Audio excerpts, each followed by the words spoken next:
पुरुषं पुरुषर्षभ समदुःखसुखं धीरं सोऽमृतत्वाय कल्पते न असतो विद्यते भावो न भावो विद्यते सतः उभयोरपि दृष्टो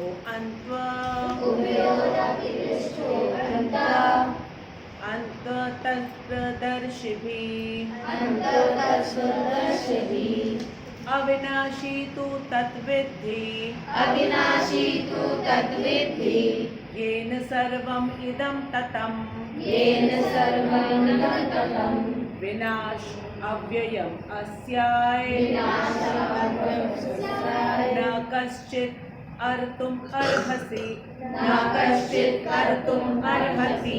हसी नहीं अति अंतवन्ते इमे देहा नित्यस्योक्तः शरीरिणाम् अनाशिनो अप्रमेयस्य तस्माद् युद्धस्व भारत य एनं वेत्ति हन्तारम् यश्चैनं मन्यते हतम् उभौ तौ न विजानीतो नायं हन्ति न हन्यते न जायते म्रियते वा कदाचित् नायं भूत्वा भविता वा न भूयः अजो नित्यः शाश्वतो अयं पुराणो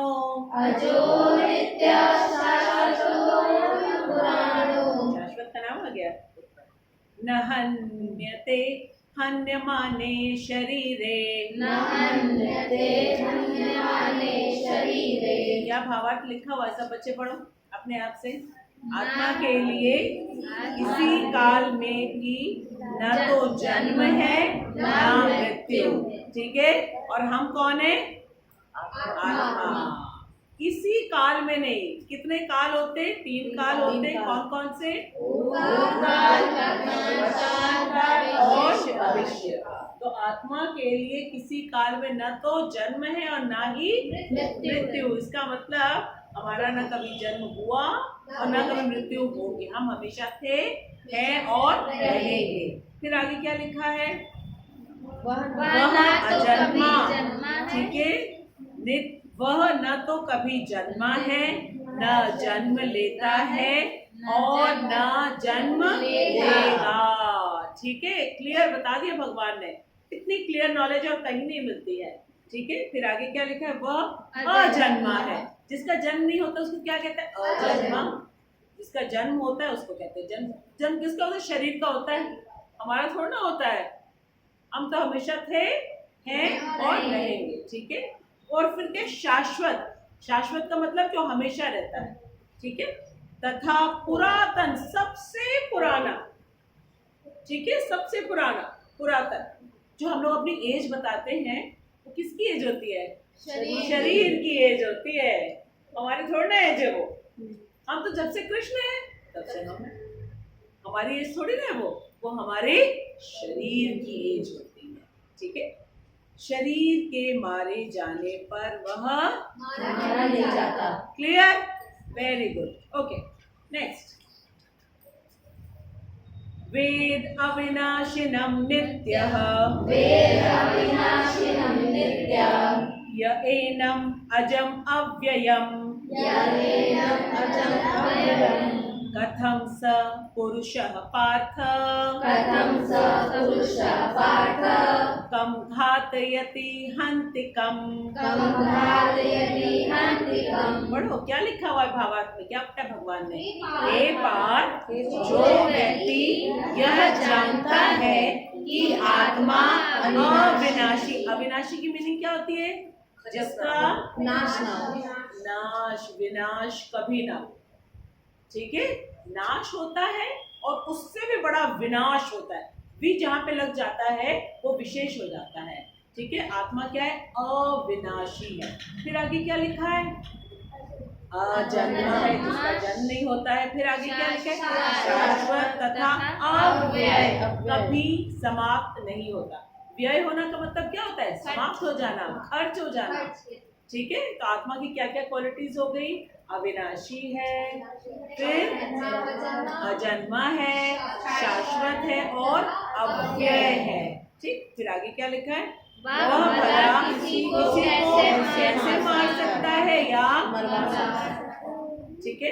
तो आत्मा न किसी को मारती है न कभी मरती, कभी नहीं, ठीक। ओके नेक्स्ट, वासांसि जीर्णानि यथा विहाय नवानि गृह्णाति नरोपराणि तथा शरीराणि विहाय जीर्णान् अन्यानि संयाति नवानि देहि।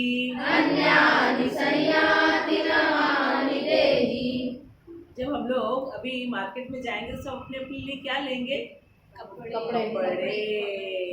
ठीक है, रंग लेंगे, कपड़े लेंगे। अब देखो यहाँ किसको कपड़े पहनाए जाएंगे, पढ़ो। जिस प्रकार मनुष्य पुराने वस्त्रों को त्याग कर नए वस्त्र धारण करता है, पेड़ भी तो कपड़े चेंज करते हैं ना, कैसे,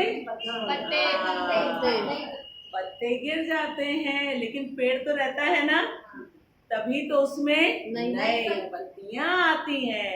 और नई पत्तियां कितनी सुंदर होती है बताओ, देखा है, कितनी सुंदर चमकीली चमकीली पिंक रेड कलर की होती है, एकदम कोपले, ठीक है ना। और फिर वो धीरे धीरे बड़ी होती है तो लाइट ग्रीन होती है, चमकीली चमकीली, उसके बाद डार्क ग्रीन होती है, फिर धीरे धीरे ब्राउन होने लगती है, और फिर ब्राउन होने के बाद फिर झड़ जाती है, फिर से न्यू क्लोथ्स आते हैं, ठीक है। उसी तरीके से हम लोग इस शरीर रूपी न्यू क्लोथ्स को पहनते रहते हैं। जब ये क्लोथ्स एकदम बेकार हो जाते हैं, पुराने हो जाते हैं, फटे पुराने हो जाते हैं, कोई फटे पुराने कपड़े पहनते हैं तो अच्छा लगता है, ठीक है। जिस प्रकार मनुष्य पुराने वस्त्रों को त्याग कर नए वस्त्र धारण करता है, आगे क्या लिखा है, उसी प्रकार पुराने तथा व्यर्थ क्या बेकार, जो फटे हो गए, पुराने हो गए, ठीक है, बेरंग हो गए, किसी काम के लिए वो व्यर्थ हो गया। व्यर्थ के शरीरों को त्याग कर नवीन का मतलब क्या होता है, नया, न्यू, नवीन भौतिक शरीर धारण करता है। क्लियर, चलो नेक्स्ट। नैनम छिन्दन्ति शस्त्राणि नैनम दहति पावकः न चैनम क्लेदयन्त्यापो न शोषयति मारुतः। चलो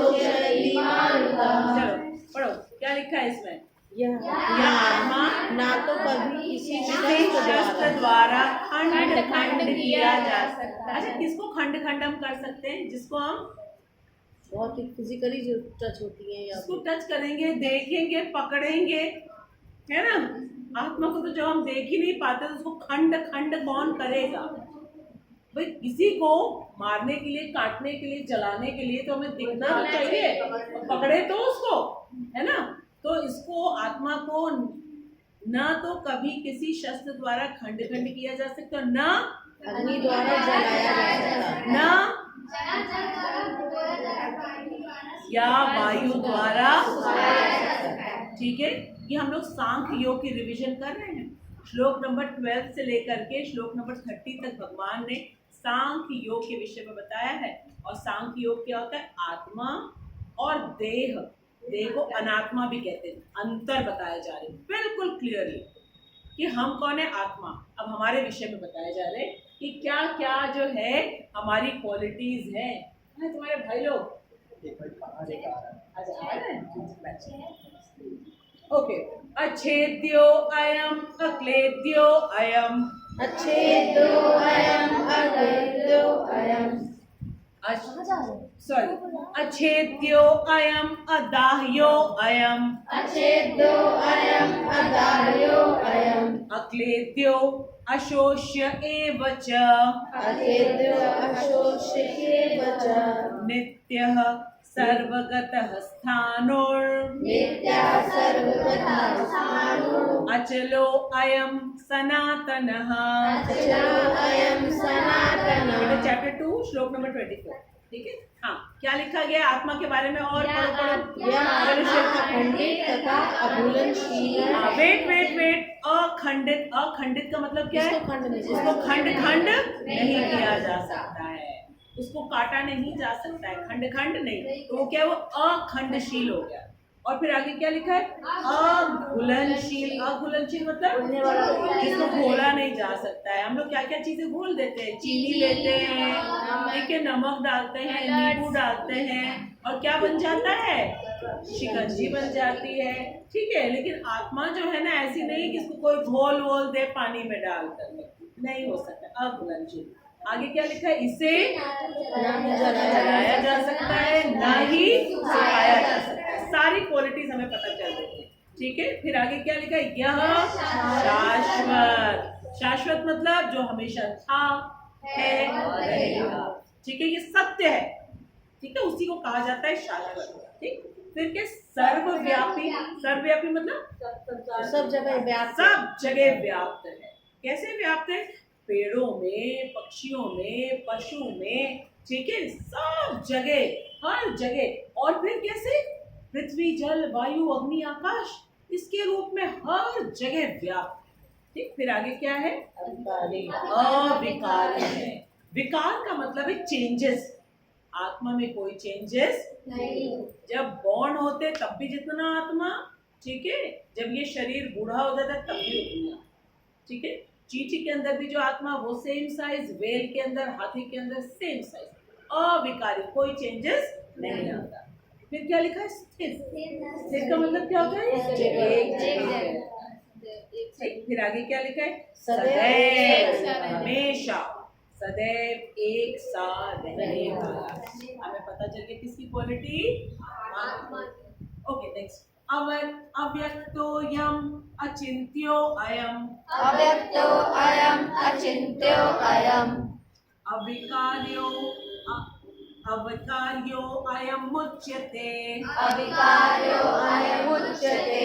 तस्मात् जहाँ था, इसका मतलब क्या होता है? अतः। अब हम लोग को अलर्ट होना है। ठीक है, अब भगवान ने आगे सारी जो क्वालिटीज बताई है उसको अब जो है वो सार बता रहे हैं, कंक्लूड कर रहे हैं। तस्मात् एवं विदित्वैनं, तस्मात् एवं विदित्वैनं, नानुशोचितुम् अर्हसि, नानुशोचितुम् अर्हसि। चलो जोर जोर से पढ़ो, श्रेष्ठ लोग, सब लोग पढ़ो। यह आत्मा अव्यक्त। अव्यक्त का मतलब क्या है? जो प्रत्यक्ष हमारे सामने नहीं है, लेकिन है ना, ये नॉलेज होनी चाहिए हमको। अव्यक्त है लेकिन वो है। ठीक है, क्योंकि हमारी आंखें उसको नहीं देख सकती, हम उसको भगवत गीता के माध्यम से ही समझ सकते हैं। ठीक है, फिर क्या है? अकल्पनीय। अकल्पनीय का मतलब क्या होता है? जिसकी हम कल्पना नहीं कर सकते। क्यों नहीं कल्पना कर सकते? किस चीज की हम कल्पना करते हैं? जो हमने देखी हो, सीधी बात है भाई। जिसको अगर जैसे कहती है टीचर कि चलो अब एक फ्लावर बनाओ, तो हम कल्पना करने लगते क्योंकि हमने देखा है फ्लावर। अब बोलेंगे रोज बनाओ तो हम रोज की कल्पना करेंगे। ठीक है, या बोलेंगे गुलहेड़ बनाओ तो हम उसकी बनाएंगे। ठीक है, या बोलेंगे अमरूद बनाओ तो उसकी कल्पना, क्योंकि हमने देखा है। ये अकल्पनीय, क्योंकि इसको तो किसी ने देखा नहीं, तो कैसे कल्पना करें इसकी। ठीक है, आगे क्या लिखा है? तथा अपरिवर्तनीय कहा जाता है। अपरिवर्तनीय मतलब इसमें श्लोक में एक वर्ड है अपरिवर्तन वाला। वो कौन सा वर्ड है? बताओ बताओ, अभी मैंने बताया। अच्छा हिंट देती हूँ। हाँ, अविकार। ठीक है, विकार का मतलब है चेंजेस। ठीक है, अविकार मतलब नो चेंजेस। ठीक है, फिर आगे क्या लिखा है, ये जानकर शरीर के लिए शोक नहीं करना चाहिए। शोक कौन कर रहा था? है ना, उसको लग रहा था दादाजी को मारेगा, गुरु को मारेगा, इसीलिए इतना डिटेल में बता रहे हैं भगवान कि तुम्हारे दादाजी का शरीर नष्ट होगा। दादाजी को कोई कुछ नहीं कर सकता है क्योंकि वो अविकार हैं। ठीक है, वो अकल्पनीय है, वो अव्यक्त। मारोगे कैसे तुम दादाजी को? और नहीं भी मारोगे तो भी उनका शरीर हमेशा तो रहने वाला है, कभी तो नष्ट होगा। ठीक है, कभी तो नष्ट होगा ही। तुम्हारे ऊपर बदनामी आ जाएगी कि तुमने क्षत्रिय धर्म का पालन नहीं किया। तुम दादाजी तुम्हारे बैठ करके पूजा करे तब तो नहीं मारने जा रहे हो ना। दादाजी भी तो युद्ध भूमि में खड़े हुए हैं, किसको मारने के लिए? तुमको मारने के लिए, क्योंकि वो दुर्योधन के साथ वो भी तो आए हैं। वो तो अपना पालन कर रहे हैं क्योंकि वो क्षत्रिय है। क्या वो नहीं मारने के लिए आए हैं? क्योंकि वो तुमको देखने के लिए आए? नहीं, तुम नहीं मारोगे, तुम कायर कहलाओ। वो तो अपना धर्म पालन कर रहे हैं। और मनुष्य जो है किस चीज से जाना जाता है? कर्म से जाना जाता है। वो अपना कर्म कर लेंगे, उनकी जय जयकार हो जाएगी, तुम नहीं करो। ठीक है, आगे। अथ चैनम नित्य जातम, नित्यम वा मन्यसे मृतम, तथापि त्वं महाबाहो, नैनं शोचितुम अर्हसि। बताओ भगवान क्या समझा रहे हैं? यदि तुम ये सोचते हो कि आत्मा अथवा जीवन का लक्षण। अच्छा, आत्मा को जीवन का लक्षण क्यों बताया जाता है? आत्मा को जीवन का लक्षण क्यों बताया जाता है? क्योंकि वो एक से आत्मा का शरीर। हाँ? नहीं, उसके बिना आत्मा उसके बिना चेतना। शाबाश। ठीक है, जीवन के लक्षण क्या है? हम बोल रहे हैं, देख रहे हैं, सुन रहे हैं, उठ रहे हैं, बैठ रहे, सारी क्रियाएं कर रहे हैं। यही तो है आत्मा का लक्षण। भाई आत्मा दिखती तो है नहीं, दिखती तो है नहीं। लक्षण क्या है? वो व्यक्ति हर कार्य को कर रहा है, इसका मतलब आत्मा है। ठीक है, यही है। अरे वाह राजा बेटा, तो बिल्कुल बहुत गुड बॉय। ठीक है, तो समझ में आ गया आत्मा क्या है? जीवन का लक्षण। लक्षण को इंग्लिश में क्या कहते हैं? सिम्टम। वेरी गुड पूनम, शाबाश। जब हम डॉक्टर के पास जाते हैं, ठीक है, वो हमारे सिम्टम्स को देखते हैं। क्या सिम्टम्स है? फीवर है, आईज में रेडनेस है, इससे वो बताते हैं ये आपको। ठीक है, तो लक्षण क्या होते हैं? बाहरी। ठीक, बाहरी लक्षण है, लेकिन क्यों है? क्योंकि आत्मा अंदर है। तो आत्मा क्या हो गए? शरीर के लक्षण। जीवन का लक्षण। सदा जन्म लेता है तथा सदा मरता है। क्या सदा जन्म लेता है, सदा मरता है? शरीर। तो भी हे महाबाहो, तुम्हारे शोक करने का कोई कारण नहीं है। अब इस श्लोक में भगवान कह रहे हैं, चलो अर्जुन, अभी तुम्हारी बात मान ले। तुम हमारी बात नहीं मान रहे हो, हम तुम्हारी बात। अगर तुम्हारे अनुसार यही बात है कि आत्मा जो है उसका जन्म होगा, उसकी मृत्यु होगी, तो जिसकी मृत्यु हो तो उसका जन्म भी हो जाएगा, फिर हो जाएगा तुम्हारे दादाजी का जन्म। कर्तव्य से क्यों पीछे हट रहे हो? तुम्हारी बात मान लेते, तुम हमारी बात ना मान। ठीक है, तो जिसकी मृत्यु होगी उसका जन्म अवश्य होगा, तो फिर से हो जाएगा जन्म। फिर भी शोक करने की क्या आवश्यकता है? ठीक है, तो मतलब वो कह रहे हैं कि चाहे तुम शरीर को मानो, चाहे तुम आत्मा को मानो। ठीक है, जिस प्रकार से सूर्य अस्त होता है तो सूर्य उदय अवश्य होता है, तो वही मान लेते तुम्हारी बात।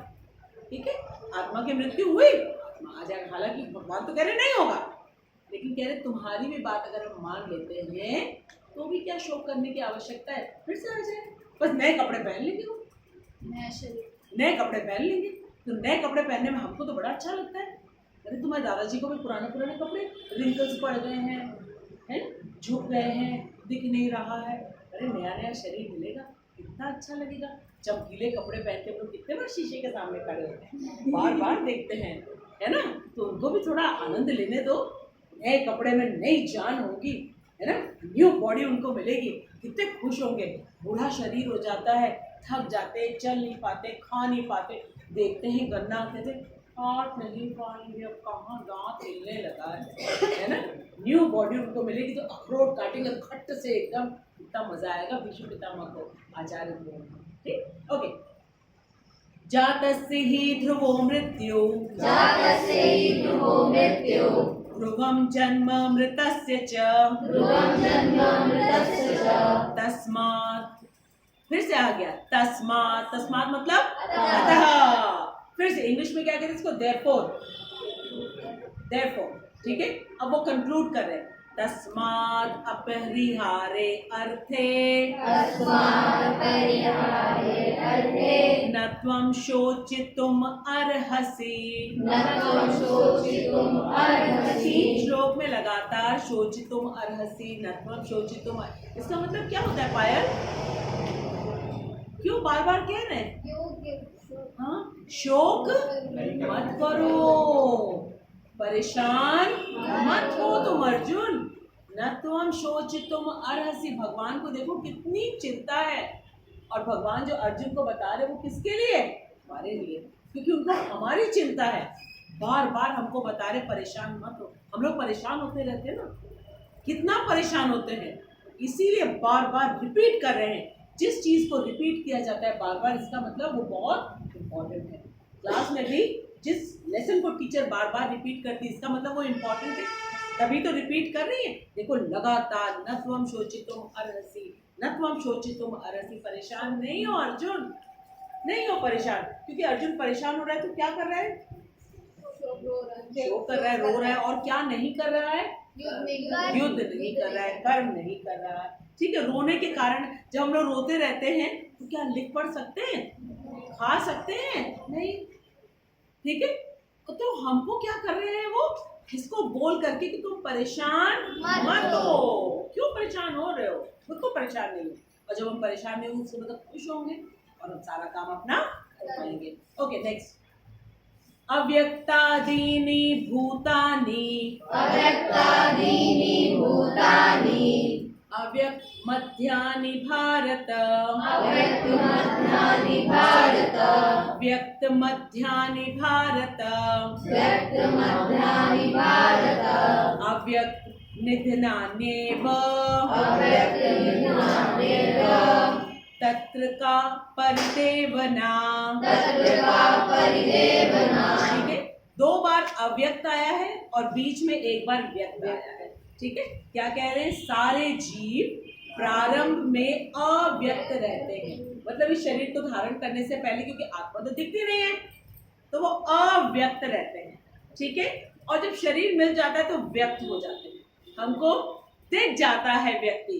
और क्योंकि हमें कैसे पता चलता है? क्योंकि वो बोल रहा है, आ रहा है, उठ रहा है। जैसे अभी हंसिका आई, हम सबको दिखते हैं, लेकिन अगर यहाँ पे सिर्फ एक आत्मा आ जाएगी, आ जाओ मान्या, तो हमको तो नहीं दिखेगा ना, क्योंकि हम देख ही नहीं सकते आत्मा को, इतना सूक्ष्म है, इतना सूक्ष्म है, ठीक है। तो इसलिए पहले आत्मा क्या होती? अव्यक्त है, लेकिन वो हमारे सामने व्यक्त नहीं है, प्रकट नहीं है हमारे सामने। तो पहले क्या है? वो अव्यक्त है, और फिर बीच में, ठीक है, भूतकाल में अव्यक्त है, फिर व्यक्त मध्यानि, और मध्य में व्यक्त हो जाती है। आले भाई आ गए, आले गए, कौन सी दीदी के पास जाके बैठोगी? मेरे पास बैठोगे, यही पे बैठो। फिर क्या है? अव्यक्त निधनान्येव, और जब शरीर का निधन हो जाता है उसके बाद फिर से अव्यक्त हो जाता है। इसमें क्या बताया जा रहा है? पहले अव्यक्त, तो शरीर ने लिया, ठीक है। उसके बाद जब हमारे सामने किसी का जन्म होता है तो वो व्यक्त हो गया हमारे सामने, और उसके बाद जब निधन हो गया फिर से अव्यक्त, क्योंकि बॉडी तो दिख रही है लेकिन आत्मा अव्यक्त, गायब, वहां से निकल लिया, अब निकल लिए, अब क्या करेंगे, दूसरे शरीर में एंटर करेंगे। और वो दूसरा शरीर कौन डिसाइड करेगा, कृष्णा। जो जैसे हम लोग जैसी पढ़ाई करते सारे साल भर, उसी के अकॉर्डिंग तो हमारा रिजल्ट होता है। ये चीज है, जो कुछ हम अभी करेंगे उसके अकॉर्डिंग हमको रिजल्ट मिलेगा। भगवत गीता पढ़ेंगे तो कृष्णा कहेंगे कि चलो इसको फिर से ह्यूमन बॉडी दो, क्यों, इसका इंटरेस्ट है, पूरी पढ़ाई नहीं हो पाई, इसको फिर से चांस दो। लेकिन जो लोग भगवत गीता में इंटरेस्ट नहीं लेते, उनको क्या क्या बनाएंगे, बोलो बोलो, कीड़े मकोड़े इंसेक्ट बनाएंगे, और पेड़ बना देंगे, और क्या बनाएंगे, चूहा बना देंगे, और पशु पक्षी, और क्या बनाएंगे, पौधे बना देंगे, है ना, एक ही जगह पे खड़े रहेंगे पौधे बन करके, डॉग बना देंगे, डोंकी बना देंगे, बहुत कुछ है बनाने के लिए, ठीक है ना। तो इसलिए जो है बहुत सारे, तो पहले अव्यक्त और बीच में व्यक्त और फिर अव्यक्त। अव्यक्त का टाइम होता है जब भगवान डिसाइड करते हैं, yes what all you have done, let me see, क्या क्या तुमने किया, क्या क्या तुमने किया, उसके अकॉर्डिंग तुमको बॉडी मिलेगी। चलो अब तुम व्यक्त हो गए, अब तुम डॉग के बॉडी में जाओ, अब तुम पिग के बॉडी में जाओ। चोरी करते हो, चलो तुमको बिल्ली बनाते हैं, बहुत चोरी करने में मजा आता है ना, जाओ चुरा चुरा के खाओ तुम सब प्यार से, ठीक है। अब समझ में आया, अब आगे आते हैं। आश्चर्यवत् पश्यति कश्चिदेना,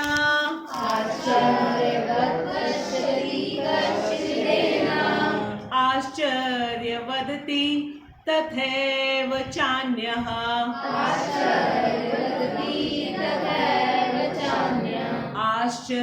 आश्चर्यवश्चैन मन्यः शृणोति,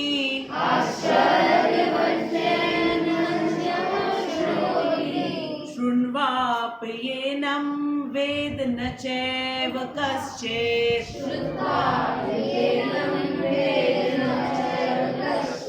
कौन सा वर्ड रिपीट हुआ इसमें बार बार, आश्चर्य, आश्चर्य, आश्चर्य, आश्चर्य का मतलब ना अचानक नहीं, आश्चर्य का मतलब सरप्राइज, इसको क्या कहते हैं, हैरान, ठीक है। अब चलो इसको पढ़ो। कोई आत्मा को आश्चर्य से देखता है, कोई देख पाता है क्या, नहीं। लेकिन कोई जैसे जानेगा कि अरे ये व्यक्ति बोल रहा है, इसके बाद आत्मा तो है, इसको बड़ा आश्चर्य होता है,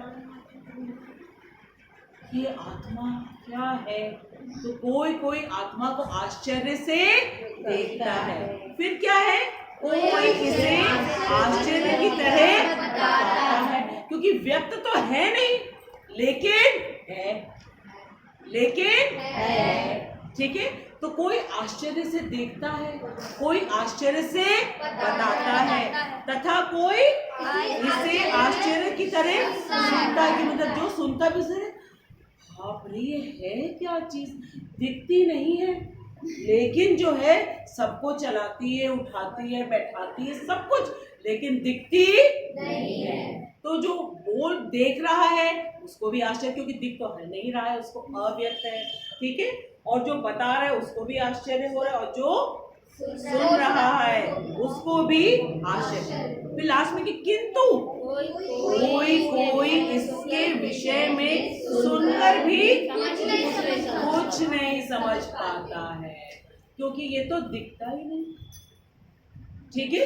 तो कोई आत्मा को आश्चर्य से देखता है, जो इसको बिलीव करता है भगवत गीता, कि भगवत गीता में लिखा हुआ है, जैसे पानी हम लेते हैं तो जो केमिस्ट्री पढ़ते हैं, पानी का फॉर्मूला क्या है, H2O।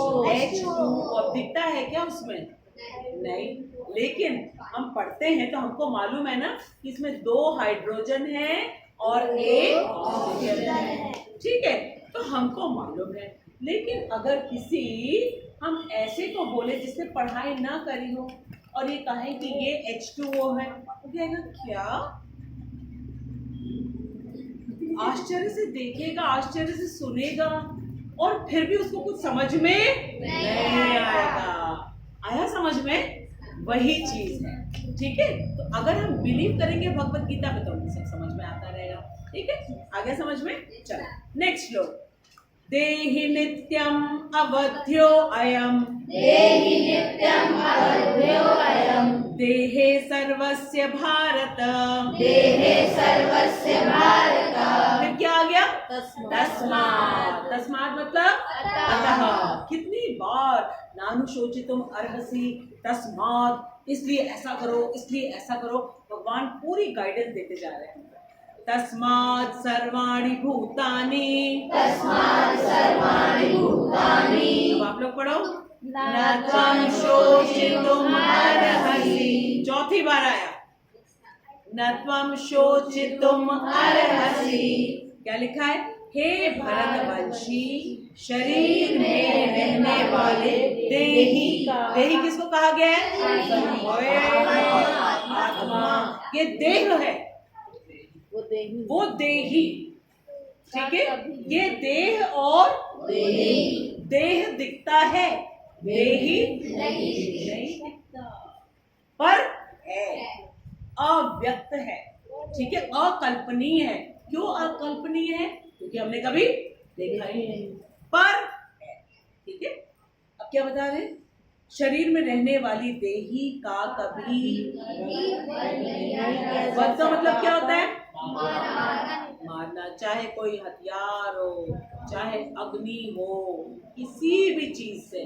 ठीक है, बाढ़ आ जाए तो भी आत्मा का कुछ नहीं हो सकता, भूकंप आ जाए तो भी आत्मा का कुछ नहीं हो सकता, कुछ नहीं हो सकता। ठीक है, वध नहीं किया जा सकता। अतः, अतः का मतलब तस्मात्। अतः तुम्हें किसी भी शोक करने की कोई आवश्यकता नहीं। नानुशोचितुम अर्हसि। नानुशोचितुम अर्हसि। तुम क्यों परेशान हो रहे हो अर्जुन? अपना काम करो ना, तुम क्यों इतना परेशान हो रहे हो? मैं देख लूंगा बाकी सारी चीजें, और बाकी तुमको मैं बता दे रहा हूँ। इसको कोई वध नहीं कर सकता। फिर आगे क्या है? स्वधर्मपि चावेक्ष्य न विकम्पितुम अर्हसि। हरणादि हि यत् युद्धात् श्रेयः अन्य क्षत्रियस्य न विद्यते। 30 तक हो गया। ठीक है, अच्छा अब इसको कैसे याद किया जाता है कि श्लोक नंबर 1 से लेके श्लोक नंबर 10 तक अर्जुन का स्वभाव बताया जा रहा है कि अर्जुन के क्या हाल हो रहे हैं उस समय। ठीक है, श्लोक नंबर 11 में भगवान ने अर्जुन से बताया कि तुम उस चीज के लिए शोक करो जिसके लिए शोक करने की आवश्यकता नहीं। ठीक है, और जिस चीज के लिए शोक करना चाहिए वो तुम्हें मालूम होना चाहिए ना, वो है आत्मा। अगर तुम अपना कर्तव्य नहीं पूरा करोगे तुम्हारा पतन हो जाएगा, नीचे चले जाओगे। जैसे अगर पढ़ाई अच्छी तरह नहीं करी तो जब कॉलेज में एडमिशन लेने जाएंगे तो जो कट ऑफ हमारे पास जो है ना परसेंटेज नहीं होगा तो नीचे ही तो चले जाएंगे।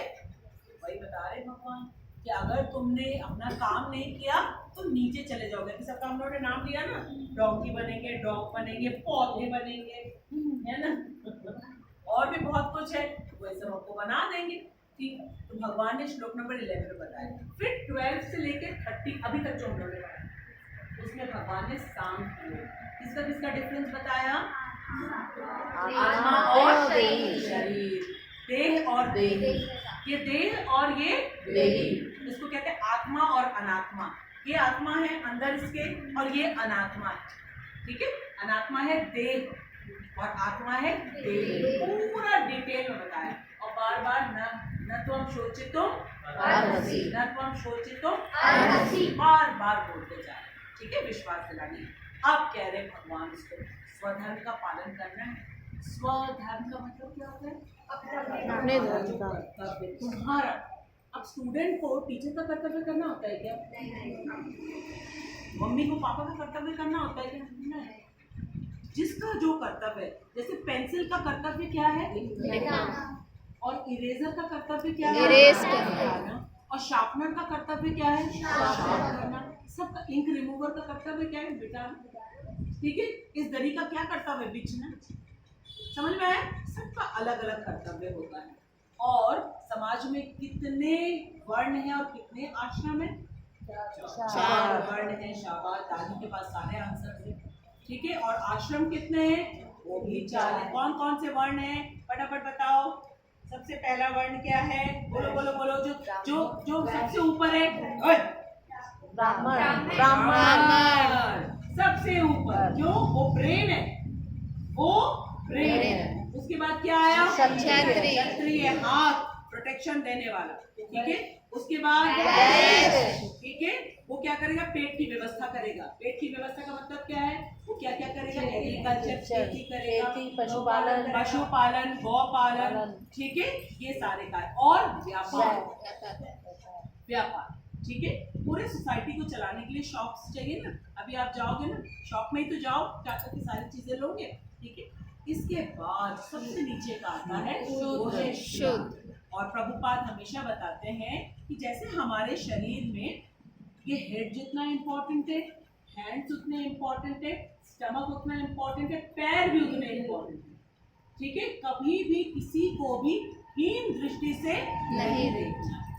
बुद्धि का काम यहाँ लिया जा रहा है, लेकिन चल तो पैसे आए सब लोग, फिर कोई भी लेस इम्पोर्टेंट नहीं। डिसाइड कैसे किया जाता था? ब्राह्मण, क्षत्रिय, वैश्य, शूद्र कैसे डिसाइड किया जाता था पहले जमाने में? कर्मों के अनुसार। सारे छोटे बच्चों को गुरु जी के पास भेजा जाता था, गुरुकुल में। कहाँ भेजा जाता था? गुरुकुल में। और गुरु जी देखते थे, अच्छा इस बच्चे का इंटरेस्ट किस चीज में है? पढ़ाई। इसको क्या किसकी ट्रेनिंग दी जाएगी? पढ़ाई की। तो वो क्या बन गया? ब्राह्मण की ट्रेनिंग हो गई।